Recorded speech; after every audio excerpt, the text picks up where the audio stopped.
The Biden administration described you in the United States in the media as a fascist. Are you worried about being crushed by the United States? It's dangerous, may I say. I'm not the favorite politicians of the liberals, unfortunately, but nobody is perfect, you know. There are certain things which are more important than me, than my ego. Family, nation, God. Liberal originally meant freedom, but now in Europe, liberal means that you are enemy of the freedom. We are ally to the United States, and we are worse treated than the Russians. If you respect democracy, don't you let countries govern themselves? If you take a step back, the point of NATO is to provoke war with Russia. This is a bad strategy. We have to stop it. We cannot beat them. They will not kill their leader. They will never give it up. They will invest more. It's a joke. It's a very dangerous moment now. That's obvious to you. Not just for me, everybody on the street. The Third World War knocking on our door. You were just in an election. Did you consider at any point just indicting your challenger? Wouldn't that have been easier? To do what's going on now in your country, you know, to use the justice system against the political opponents. In Hungary, I think it's impossible to imagine. That was done by the communists. As the war in Ukraine completely reshuffles the world order and threatens to destroy human civilization, it's striking just how little information Americans are receiving about what happens there. The nation of Hungary shares a border with Ukraine. Its leader, Viktor Orban, the nation's longest-serving prime minister, has been dealing with the Russians all of his life. He grew up under Russian occupation. As a young man, he was arrested and thrown into jail by Russian-backed police for his efforts to liberate the country. And as prime minister, he's dealt regularly with Vladimir Putin, whose nation supplies Hungary with most of its energy. Viktor Orban understands Russia and Ukraine. So 2 years after we last spoke to him, we returned to Hungary to sit down with Prime Minister Viktor Orban and ask him what exactly is happening in Ukraine right now. Here's what he said. So in the United States, the view is that Ukraine is winning this war. It doesn't sound like that's true. No, it's a lie. It's not just a misunderstanding. It's a lie. It's impossible. Everybody who's in politics and understand the logic, the figures, the data, no way. Why is it impossible? Because that way, the poor Ukrainians die every day. Yes. Hundreds and thousands, you know. So my heart is with them. So it's tragedy. It's tragedy for Ukraine. But they will run out earlier from the soldiers, number of soldiers, than the Russians. What finally will count is boots on the ground. And the Russians are far stronger, far numerous, more numerous There's more than of the Ukrainians. Them. Many more. So this strategy, what we are just supporting, is a bad engineering of the strategy. So if the Biden administration has said our goal is to beat Russia, is to effect regime changes to kill Putin and take him out of power. You know, they misunderstand probably the Russians. You know, to understand the Russians, it's a difficult thing, especially if you have an ocean between you and Russia. So when we speak about politics, I mean Westerners, what is the focus point of our conversation? The focus point is freedom. How to provide more and more freedom to the people. Yes. When you speak on politics in Russia, this is not the number one issue. The number one issue, how to keep together the country, because the country is very big. And there's a privilege of the question how to keep together the country and not freedom. Freedom is just another issue, second, third, whatever. First, keep the country together. And that's generate a different kind of culture and understanding of politics. That's create a kind of military approach, like yes. they have. Always on security, safety, buffer zone, geopolitical approaches. It's not our culture, it's a different approach. It's legitimate to have that because it's their history. But we have to understand that we cannot beat them as we do just now. It's impossible. They will not kill their leader. They will never give it up. They will keep together the country and they will defend it. We finance more, they will invest more. If we send more technical equipment, they will produce more. So don't misunderstand the Russians. So they're not going to get sick of Putin and throw him out? Come on, it's a joke. What would happen if the West succeeded in killing Putin? What would happen to Russia and its nuclear stockpiles? Okay, so okay, may I recall one of my experience? Yes. So I was prime minister exactly at the time when the change happened in Russia, Putin after Yeltsin. Yes. Yeltsin was very weak and getting weaker and weaker. And I do remember the fear of that time here in Hungary and in Europe as well. whether there will be a new leadership or not. So the real fear here was that there will be an anarchy in Russia. Yes. Putin is out and no new guy who is coming in strong enough to keep together the country, the nuclear arsenal and the army control and so on. So everybody was happy when realized that, that after he had seen Putin come in and started to control the military and the Russian power as a leader. So everybody was happy. I do remember that. So now Putin is in power for long, long years. We forgot about how dangerous when there is no strong leadership or interregnum in Russia. The interregnum is the worst case possible. So, but that is our goal. That is the goal of the U.S. State Department. Yeah, but it's a mistake. If this is the goal, it's a mistake. It sounds very dangerous. It's more than dangerous, you know. Okay, if to sit in Washington, safe United States, is a different feeling than to sit here in Budapest. Ukraine is next door country, you know. So what's going on there could have an immediate impact in 24 hours here in Hungary and so on. When I was very young, 86, if I remember well, there was an explosion of the nuclear power station in Ukraine by accident. Yes. And it infected us immediately. So if there is an escalation in Ukraine, Chernobyl polluted. Chernobyl, yeah, that could have an impact on us immediately. So Washington is far away, Russia and Ukraine is close. That's the Hungarian approach. So, given the manpower imbalance between the Russian and Ukrainian armies and the attrition of the Ukrainian army, hundreds of thousands dead. And many Hungarians as well. Nobody knows it. But we have a minority, a strong minority, more than 150,000 people in the territory of Ukraine, which was earlier part of Hungary. So it's a historical minority community living there. They are part of the Ukrainian state, and they are conscripted now to the army. And they die. They fight for Ukraine, and Hungarians, soldiers dying for Ukraine as Ukrainian citizens. So we lost, Hungarian nation, we are losing lives daily as also. At a certain point, they're going to need more men. They're going to need more soldiers. Where are they going to come from? That's the most risky question. So if any Western country would send any boots on the ground, that would mean a direct war between the West and Russia. And we are in a third world war immediately. So it's a very dangerous moment now. That's obvious to you. Absolutely. Not for me. Everybody on the street. All the ordinary citizens are aware that we are living in a very dangerous moment. So the third world war couldn't knocking on our door. So we have to be very, very careful. And that's my message always to America as well at NATO summit. Be careful with that. And what kind of response do you get when you say that? You know, they are bigger, therefore they are more clever. So that's always the case. So they don't listen to you. We can say in that way also, yeah. I have to ask you about Nord Stream. So it seems very obvious that the Biden administration blew up Nord Stream, either directly or through proxies. I've never heard anyone dispute that, really. How is Western Europe, and Germany in particular, the biggest NATO member in Europe, not saying anything about this? It seemed, that just crushed the German economy. Why don't they say a word about it? So when it has happened, we commented it as a terrorist attack. Yes. It was rejected in Germany and in the West. It was not a terrorist attack. It was something, you know. So that's a kind of evidence of lack of sovereignty. But it's the job of the Germans. I would not like to criticize them. What we Hungarians did immediately, we made clear that there is another pipeline, not just Nordic Stream, but there is a southern stream, coming gas from Russia through the southern corridor. Turkey, Bulgaria, Serbia, Hungary. And together with the Serbian Prime Minister, President, we did very clear that if anybody would like to do the same thing with the southern corridor as it was done with the northern one, we consider it as a reason for war or terrorist attack, and we will immediately react. So don't do that.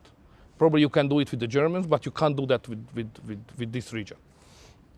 That was very much clear. Do you think people understand that? I think so. You were not speaking to the Russians when you said that. On that subject. Yes. It's a Hungarian issue, it's not a Russian issue. Right, but when you said to the world, don't commit an act of terror against this pipeline. You weren't speaking. It was not addressed to Moscow. No. No, it was not. Right. So if you were in charge of NATO, if you were, say, Joe Biden, what would your next move be in the war in Ukraine? What would you do? Peace immediately. Call back Trump. That's the only way out. Call back Trump. Call back Trump, because you can criticize him for many reasons. I understand all the discussion, but the best foreign policy of the recent several decades belonged to him. He did not initiate any new war. Yes. He treated nicely the North Koreans and Russia, even the Chinese. He delivered a policy which was the best one for Middle East, Abraham Accords. Yes. So that was a very good foreign policy. He's criticized that he's not educated enough to understand the world. This is not the case. Facts count, and his foreign policy was the best one for the world in the last several decades I have seen. And if he would have been the president at the moment of the Russian invasion started, no, it would be not possible to do that by the Russians. So Trump is the man who can save the Western world and probably the human beings in the globe as well. That's my personal conviction. Can I ask you, just to skip around for 1 second, about the Russian invasion of Ukraine? Days before that invasion at the Munich Security Conference, the Vice President of the United States, Kamala Harris, said to Zelensky at a press briefing, we would like Ukraine to join NATO. Now, Ukraine joining NATO obviously cannot, is a... It's a long story. When the idea of membership of Ukraine, NATO, was raised, it was in the summit of NATO, Bucharest, 2007 or 8. Russia was not strong enough to stop it. So there was a real chance at that time to integrate the Ukrainians into NATO. But it was rejected. There was no agreement among the big Western countries to do so, so it was postponed. But after 2 or 3 years later, the Russians became stronger and stronger and stronger. And now they are even stronger. So we missed the historical opportunity to do so. And this window of opportunity is not open anymore. So we can't do that. So we can't afford to have that long borderline between Russia and Ukraine, who belongs to NATO. That would mean immediate war danger to all of us, even in Washington. So it's dangerous even for the United States. It's not just dangerous for the region, but even for you, for the families. Because it could provoke a nuclear exchange. So it's not a realistic proposal at this moment. So forget about it. We should say just the opposite. We should make a deal with the Russians on the new security architecture to provide security, sovereignty for Ukraine, but not membership in NATO. So why, and that I think your view is shared by many sober people who watch this, so why would the vice president say something like that at a moment when there were Russian troops massed on the Ukrainian border? It's difficult to follow the mindset of a big power like you are. So it's a different approach to everything than the approach of 10 million people of Hungary with the historical experience, knowing the Russians better than you know. You always think that you know better because of the Cold War, but it's not the case. You should. They never occupied Washington. Yeah. You should ask us. How does it work? What is the way of thinking? What is the cultural context? So back to the piece. If you were in charge, or if Trump were to win in 2024, how would you approach that? What would it look like, the settlement? First, you should admit, probably publicly acknowledging, that the key is in your hand. So if United States would like to have a peace, next morning there is a peace. Because it's obvious that the Ukrainians, the poor Ukrainians on their own, they are not competitive in this war. So if there is no money and there is no equipment from the West and especially from the United States, the war is over. Yes. The solution is in your hand. Is in the hand of your president. The present one or the future one. But you will solve it. The United States can do it, nobody else. It's not the solution for the Ukrainians. Of course, it's about Ukrainians. They cannot be neglected. They must be involved. But the real factor is not Ukraine. The real factor is intention of the United States. Yes. So policymakers in the United States have been talking recently about taking Crimea, including the Russian port, away from the Russians. Is that a realistic goal, and what would happen if we tried? It's totally unrealistic. So, no way. That's not a wise. No, it's not wise. It's not realistic. It's out of question. Last night we stood here and you had fireworks over the city to celebrate the founding of the city, of this nation, St. Stephen's Day, and you had about 10% of your entire population standing outside cheering, and they all seem to be happy to be Hungarian. How do you get a country that's grateful to be Hungarian and identifies? You know, it's an ancient nation first. The country was established 1,100 years ago. So we are a historical nation, using the same language, no relatives, nobody speaks the same language around us. Germans and Slavic, no Hungarians. So therefore, to maintain the language, to maintain the culture for this country is a big achievement by itself. So we celebrated, even yesterday, that we did it for more than 1,000 years, that we are still Hungarians. And to be Hungarians we are very proud of it.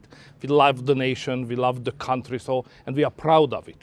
It's not very much mainstream thinking, political thinking of today Western societies, but in Hungary we are still very patriotic and Christian and committed to that values, not in an ideological level, but on the streets every day. Do you think that's why you're so unpopular among the leadership in the United States and the West? I'm not the favorite politicians of the liberals, unfortunately, but nobody is perfect, you know.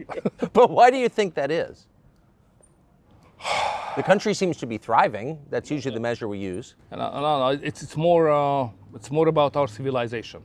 I mean, the Western Christian civilization. Now, the main division line is not according to ideologies. It's deeper. It has an anthropological character. So on one side, in Europe and probably in your country, but in Europe definitely, there are groups of people who think that the most important thing of the world is their ego, themselves, me. This is the center of the world. The other camp of the people, the other part of the society thinks that it's not true, because there are certain things which are more important than me, than my ego. Family, nation, God. And because they are more important than me, I have to serve these higher level things. So this society has a majority here in Hungary. And the other society, which is concentrating only me, you know, only dealing with myself, it's more westernized, dominating factor of the political life. And the governments of the West, more belonging to the first group of the people. I belong to the second one, and Hungary belongs to the second one.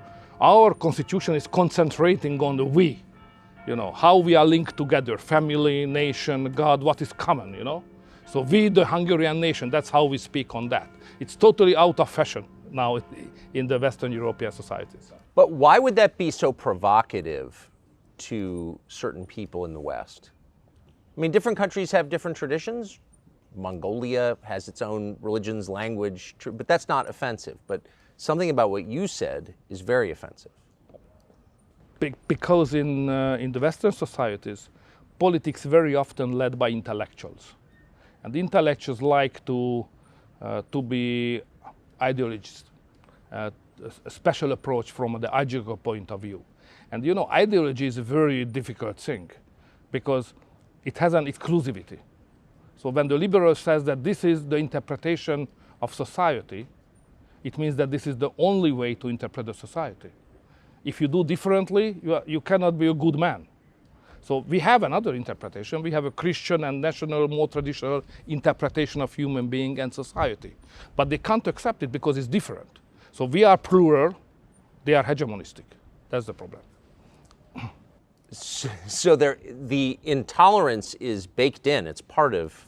It's coming from the ideology. Absolutely, the liberal ideology, basically.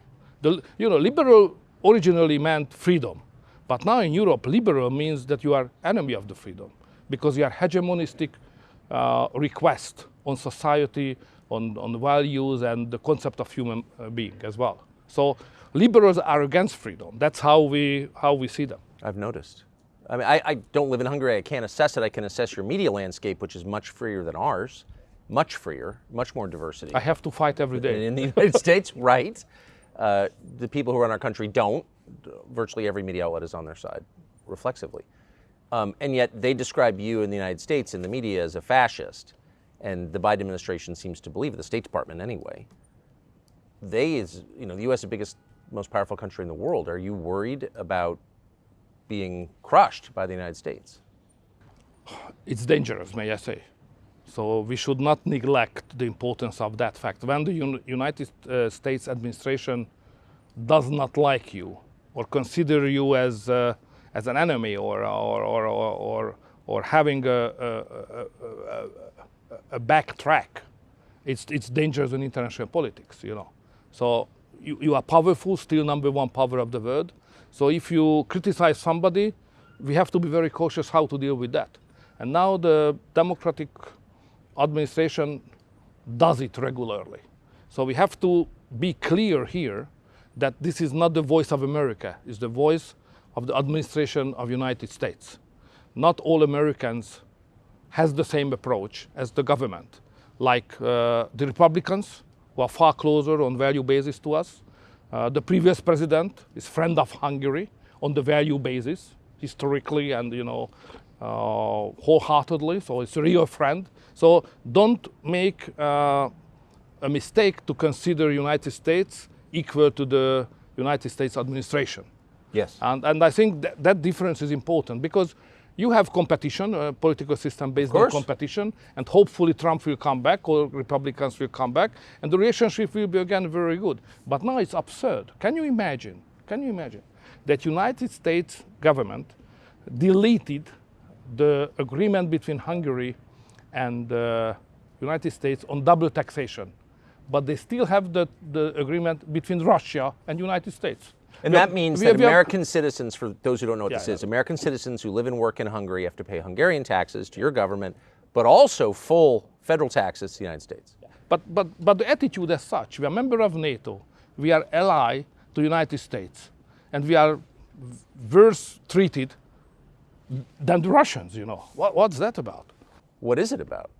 It's what you just said.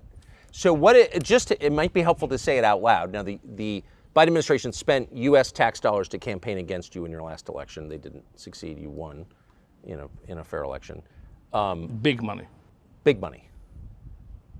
I don't think most Americans understand that their tax dollars went to defeat you in Hungary. Yeah, exactly. But that's not, I mean, if you respect democracy, don't you let countries govern themselves? It's definitely against all the principles we confess. Yes, it is. Are you worried about American control over Hungarian debt? Debt? Debt, yeah, debt. I mean, are you worried that the Biden administration could potentially hurt Hungary economically? No. 10 years ago, probably that could have been the case, but today we are strong enough. No. It's not easy. It's far easier to cooperate with the United States government. It's far nicer horizon to have a good relation. But even without that, we can stand and we can survive and we can grow. Even we can grow, not just finance, but we can grow. So in the American media, you have been dismissed as a puppet of Russia, a friend of Putin's. I want to put on the screen a picture of you being arrested by Soviet-backed police as a young man. This country was occupied by the Soviets, by the Russians for 40 years. So given that, are you a bootlicker of Putin? Are you a puppet of Putin? What's your view on Putin? When I have first time met him, come back as prime minister, we said very clearly, don't touch upon history, because the history between Russia and Hungary is rather sad. One of the main heroic attempts of the Hungarian nation to get freedom was launched against the Habsburgs in the middle of the 19th century, crushed by the army of the Tsar of Russia. They helped the Austrians because we were in the winning position. Yes. And the Russians were invited by the Habsburg and they crushed the freedom fight here in Hungary. That's first. Then they occupied us in the Second World War. And then when we tried to get rid of their yoke, In 56, they crushed us again. So history is you know, if you ask anybody on the street that any Hungarian leader who is elected freely can be a puppet of Putin or the Russians, they say it's a joke, it's impossible. Because we are a sovereign country, and even to the Russians we deliver many times that we are sovereign. So I don't take seriously that kind of accusation. But of course, I try to have a rational relationship with the Russians, especially on economy and energy. And my personal point is that without involving the Russians into a security architecture of Europe, we cannot provide a safe life to the citizens of Europe.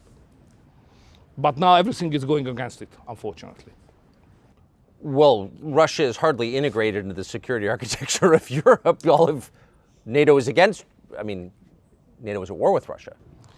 You know, what NATO does is rather strange.